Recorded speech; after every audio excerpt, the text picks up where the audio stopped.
When most people picture Marilyn Monroe's love life, they picture two things. First, the fairy tale. The most desired woman in the world. The platinum blonde goddess whose smile lit up the century. Romanced by an American sporting hero, and then by a celebrated literary genius. And second, the tragedy. The lonely, fragile star who died far too young, still searching for a love that could save her. It is one of the most famous romantic legends in the history of Hollywood. And like most legends, it has been sanded down over the decades into something soft and sad and almost beautiful. But the polished version leaves out something that the people closest to Marilyn Monroe knew all too well. Because behind the glamorous wedding photos and the famous names, at least one of Marilyn's marriages was not a romance at all. By her own account, it was a nightmare of jealousy, control, and physical violence. The all-American hero the public adored reportedly beat her, left bruises on her arms, and flew into rages over the very fame that made her a legend. And the marriage everyone remembers as the meeting of great beauty and great brains, the union with one of the most respected writers alive, curdled into something cold and quietly cruel, ending with Marilyn discovering, in her husband's own handwriting, exactly what he really thought of her. The truth about Marilyn Monroe's marriages is darker, sadder, and far nastier than the romantic legend ever let on. We remember the roses left on her grave, and forget the bruises on her arms. We remember the great playwright who wrote her a role and forget the words he wrote about her in private. We have taken a life that contained real violence, real betrayal, and real despair, and softened it into a gentle tragedy, a beautiful woman undone by fate. But the woman inside that legend was, again and again, being genuinely hurt by the specific men she loved and trusted most. This is the story of what really happened behind those famous photographs, of the violence and the betrayal hidden beneath the glamour, and of a woman who spent her entire short life searching for a love that would not hurt her and, tragically, never quite found it. It begins long before the fame, with a frightened teenager who was married off almost like a package being handed from one household to another. The child bride nobody talks about. Before she was Marilyn Monroe, she was Norma Jean, and her childhood was the stuff of genuine tragedy. She was born in Los Angeles in 1926 to a mother who struggled with severe mental illness and was frequently institutionalized, unable to care for her daughter. Norma Jean never knew a stable home. She was shuffled through the foster care system, and a series of guardians and an orphanage. An unwanted child passed from household to household, never certain where she belonged or who, if anyone, would keep her. By some accounts, she suffered abuse in some of those homes. It was a childhood defined by instability, rejection, and a desperate, aching hunger for love and security that would shape every relationship she ever had. It is impossible to overstate how deeply that early abandonment marked her.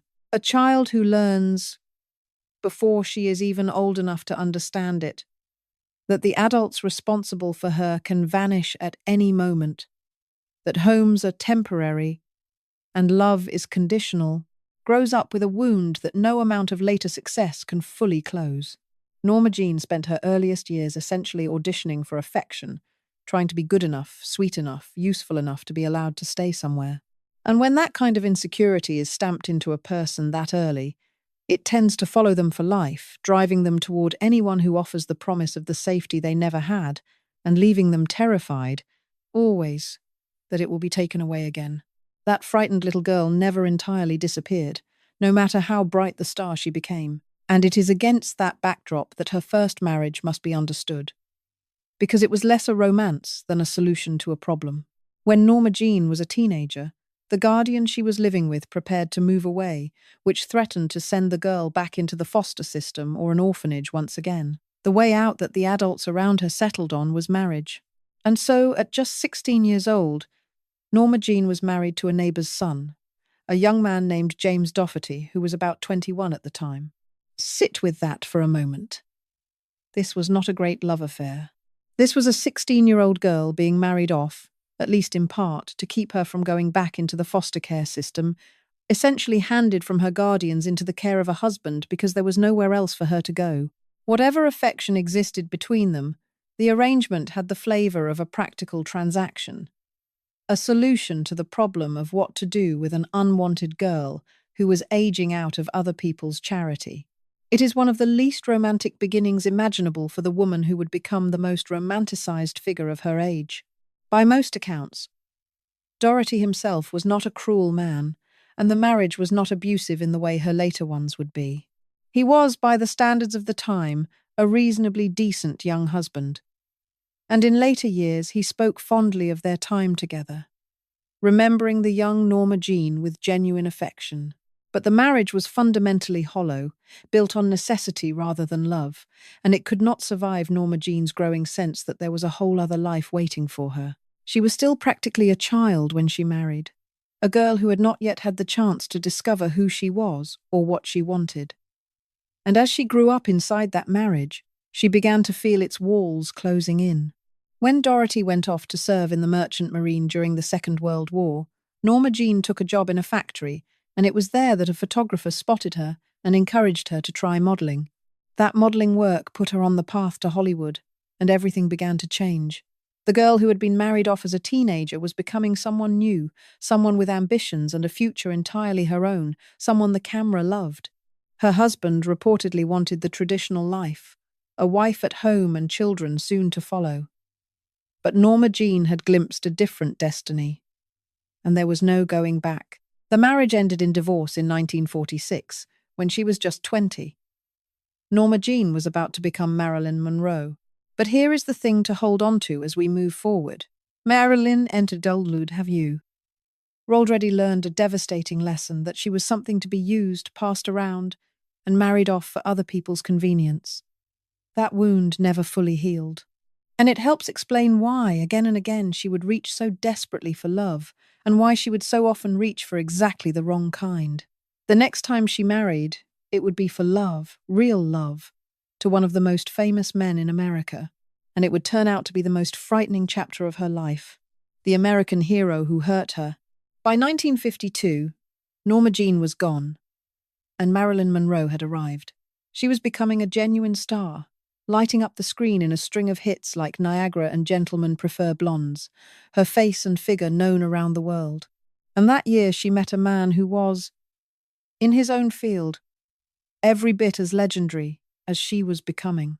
His name was Joe DiMaggio, the retired New York Yankees great, one of the most celebrated athletes in American history, a national hero whose name was already the stuff of legend. The pairing of the baseball icon and the movie goddess captivated the entire country, two American myths joining together. When they married in January of 1954 at San Francisco City Hall, it was hailed as the union of two great American legends, the ultimate power couple, and the public swooned over what looked like a perfect match of fame and glamour. The fairy tale, however, began to crack almost immediately. In fact, there are accounts that trouble surfaced from the very start, even during the earliest days of the marriage, the morning after one early point in their relationship. Marilyn was reportedly seen with bruises on her arms, fueling immediate speculation about DiMaggio's temper. There was also the honeymoon itself, which offered an early glimpse of the conflict to come. While they were in Japan, Marilyn was invited to travel to Korea to perform for the American troops stationed there, tens of thousands of soldiers who adored her. She went, and she was greeted by rapturous, roaring crowds, one of the most thrilling experiences of her life. She reportedly came back and told Joe that she had never heard anything like it, all that cheering. He is said to have replied, flatly, that yes, he had. It was a small exchange, but it captured everything. Her joy in the adoration of the crowd was, to him, a reminder of the very thing he could not stand. The fact that she belonged to the world and not to him alone. And that temper, it turned out, was the central, poisonous fact of their marriage. Because for all his fame and his charm, Joe DiMaggio was, by numerous accounts including Marilyn's own, a deeply jealous, controlling and possessive man. And that possessiveness turned at times to violence. The fundamental problem was this. DiMaggio had recently retired from baseball just as Marilyn's star was exploding into the stratosphere. He was a man of an older, traditional mindset, from a background where a wife's place was in the home, and he did not want a movie star for a wife. He wanted a stay-at-home wife, a woman who would cook his dinner and raise his children and stay out of the spotlight. He was reportedly deeply uncomfortable with, and even ashamed of, the very thing that made Marilyn famous: her image as a glamorous, adored sex symbol. The adoration of millions of other men that came with her fame ate at him. And rather than celebrate her success, he seethed over it, growing more jealous and more controlling as her fame grew. There is a bitter irony at the center of this. DiMaggio had fallen for Marilyn Monroe, the most desired woman in the world, the pin-up whose image hung on the walls of soldiers and factory workers across America. He had pursued her precisely because she was that dazzling public figure. And then, once he had married her, he seemed to resent her for being exactly the person he had fallen in love with. He wanted the glamour to belong to him alone, and it never could, because Marilyn's whole existence as a star depended on being shared with the world. That contradiction was poison, and it curdled into a possessiveness that went far beyond ordinary jealousy. By multiple accounts, he tried to control where she went, what she wore, and who she saw, attempting to shrink one of the most luminous public figures on the planet down into a private wife who existed only for him. It was a demand she could never satisfy, and his frustration at that impossibility turned at times into rage. This tension exploded, famously and catastrophically, over one of the most iconic moments in film history. In September of 1954, Marilyn was filming The 7-Year Itch in New York, and the production staged what would become the single most famous image of her entire career, the scene where she stands over a subway grate and a gust of air blows her white dress up around her. It was filmed at night, on a Manhattan street, in front of an enormous crowd of thousands of spectators and photographers who had been invited to watch. It was a publicity stunt, and it worked spectacularly, putting Marilyn on front pages around the world. But Joe DiMaggio was in that crowd, and as he watched his wife's dress billow up again and again, take after take, in front of thousands of leering, cheering men, he reportedly flew into a jealous rage. Witnesses described his face contorting with fury, and according to multiple biographers, that rage did not stay in public. Later that night, back at their hotel, DiMaggio reportedly physically assaulted Marilyn. The most glamorous, celebrated moment of her career had triggered one of the most violent nights of her marriage. That was, by most accounts, the final straw. Just 2 weeks later, in October of 1954, Marilyn filed for divorce. The marriage of the two great American legends had lasted a mere 9 months, a little over 270 days. When she stood before the press and the court, a visibly tearful and shaken Marilyn cited the grounds for her divorce as mental cruelty. It was a discreet legal phrase, the kind used all the time in that era, but behind it lay a reality far uglier than the public understood. This had not been a simple case of two celebrities drifting apart.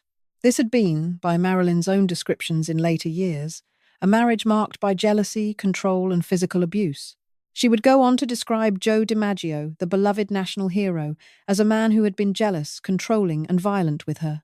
There is a genuine tragedy in how the public has remembered this relationship, because the legend that survives is largely the romantic one. People remember that DiMaggio never stopped loving her, that he re-entered her life years later to help her through her darkest days, that after her death he had roses delivered to her grave several times a week for 20 years, that he never remarried and mourned her for the rest of his life. And all of that is true, and there is a real and moving tenderness in it. His devotion after the marriage ended was clearly sincere, and in Marilyn's final desperate years he was, by many accounts, one of the few people who genuinely tried to protect her. But that later devotion has almost completely eclipsed the harder truth, which is that during their actual marriage, this celebrated love story was, for Marilyn, frightening, and at times physically dangerous. Both things are true at once, and that is what makes it so complicated. DiMaggio may well have loved her with a depth that lasted his whole life. He was also, while they were married, controlling and violent toward her. Love and harm are not opposites, and the fact that a person genuinely loves you has never once made them incapable of hurting you. The roses on the grave are lovely, and they were real. They should not be allowed to erase the bruises on her arms, which were also real. The romantic legend has chosen to remember only the flowers, and in doing so, it has quietly erased the violence that made Marilyn flee the marriage in the first place. Marilyn escaped that marriage, as she had escaped her first, and in its aftermath, she seemed determined to find something completely different. a partner who would value her mind rather than resent her body, who would see her as an equal and an artist rather than a possession to be controlled. She thought she had found exactly that in her third husband, and in some ways she had. But that marriage, too, would end in a very different kind of cruelty, one that cut at something even deeper than her body. It cut at her soul, the genius who broke her heart. After the violence of the DiMaggio years, Marilyn's next choice of husband seemed, on the surface, like the healthiest decision of her life. In 1956, she married Arthur Miller, one of the most acclaimed playwrights in the world, the celebrated author of Death of a Salesman and The Crucible, a towering figure of the American intellectual scene. The press could hardly believe the pairing. One famous writer described it as the union of the great American body and the great American brain. Where DiMaggio had wanted her to hide her intelligence, Miller seemed to see it. He appeared to value her as a serious person, a thinking woman, even a potential serious artist. And for Marilyn, that was everything. She had spent her whole life being reduced to her looks, treated as a beautiful object rather than a full human being, laughed at whenever she expressed a serious thought. Miller represented the possibility of being loved for her mind and her soul. She threw herself into the marriage completely. She studied intellectual and religious texts. She converted to Judaism to be part of his family and his world, yearning to belong to something stable and rooted, the kind of real family she had never had as a child. She grew close to his relatives, especially his mother, embracing the warmth of a family circle she had always been denied. On the back of one of her wedding photographs, she wrote a single, heartbreaking word 3 times over. Hope. Hope. Hope. That word, written 3 times in her own hand, tells you everything about what this marriage meant to her. It was not just a wedding. It was a prayer, the desperate hope of a woman who had been let down all her life that this time finally things would be different. She poured all of her longing for love and acceptance into this brilliant man, believing she had at last found a safe harbor. She wrote in her diary about how deeply she loved and trusted him, describing him as the only human being she had ever truly trusted as much as she trusted herself, a man she loved not only with passion but with her whole soul. This was not a marriage of convenience like her first, or a doomed passion like her second. This was, for Marilyn, the real thing, the great intellectual and emotional love of her life, the one she believed might finally heal all the old wounds. Which is exactly why what happened next was so devastating, because the cracks began to show earlier than anyone realized.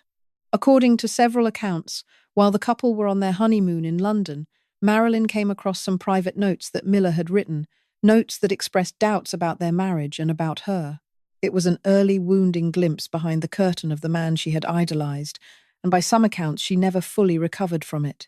The great love had barely begun, and already she had seen, in his own words, that his feelings were more complicated and more critical than she had believed. Imagine that. On your honeymoon, the supposed happiest and most hopeful moment of a marriage, discovering written evidence that the person you have just pledged your life to already harbors doubts about you. For a woman as fragile and as hungry for reassurance as Marilyn, it was a devastating way to begin. The marriage struggled under an accumulating weight over the following years. Marilyn's dependence on prescription pills deepened, fueled by anxiety, insomnia, and the relentless pressure of her fame. She endured the heartbreak of losing pregnancies she desperately wanted, including an ectopic pregnancy, losses that devastated her and darkened her moods. Both partners at various points were drawn toward others. And Miller, for his part, seemed to withdraw emotionally, retreating into his work and his own disillusionment as the woman he had married grew more troubled and more difficult to reach. 2 people who had come together in a blaze of mutual admiration were slowly becoming strangers, each disappointing the other, each mourning the marriage they had hoped for rather than the one they actually had. The truly shattering blow, though, came a few years later, during the making of the film that Miller had written specifically for her, The Misfits. Miller had crafted the screenplay as a gift, a dramatic role to showcase the serious acting talent Marilyn so desperately wanted the world to recognize. But by the time they were filming it, in 1960, the marriage was already disintegrating. And it was during this period that Marilyn made a discovery that struck at the very heart of everything she had believed about their love. She found a diary entry, or private notes, in which Arthur Miller had written down his true feelings about her. And what he had written was that he was disappointed in her, and that he was, at times, embarrassed by her in front of his sophisticated intellectual friends. Embarrassed by her. Think about what those words would have done to Marilyn Monroe. She had married Arthur Miller precisely because she believed he saw past the dumb blonde image to the intelligent, worthy woman underneath. She had converted her religion for him, reshaped her life around him, trusted him more than she had ever trusted anyone. And now, in his own handwriting, she discovered that the brilliant man she had staked her heart on viewed her, at least in his lowest moments, as an embarrassment, a disappointment, a woman to be ashamed of in front of his clever friends. To understand the full weight of that discovery, you have to remember what Marilyn's entire public struggle was about. Her whole life, she had fought to be taken seriously, to be seen as more than a beautiful body and a breathy voice. She studied acting seriously. She founded her own production company at a time when that was almost unheard of for a woman.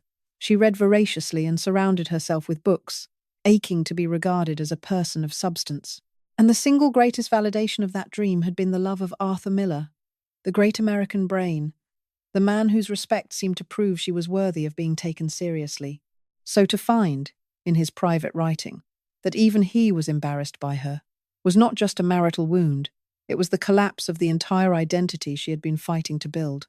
The one relationship that was supposed to prove she was more than a pretty object had instead confirmed her deepest fear, that she was not, and never would be, enough. It confirmed the very thing Marilyn had spent her whole life fearing, that she was not truly worthy, that the love she had reached for was conditional, that even the man who claimed to see her soul was underneath, judging her and finding her wanting. The betrayal was not physical, as DiMaggio's had been. It was something quieter and in some ways crueler. It was the betrayal of being truly seen and found lacking by the one person she had trusted to see her clearly. Around that time, Marilyn wrote in her own diary a line that is almost unbearable to read, given everything she had been through. She wrote that starting the next day she would take care of herself because that was all she really had and, as she saw it, all she had ever had. Sit with the loneliness of that.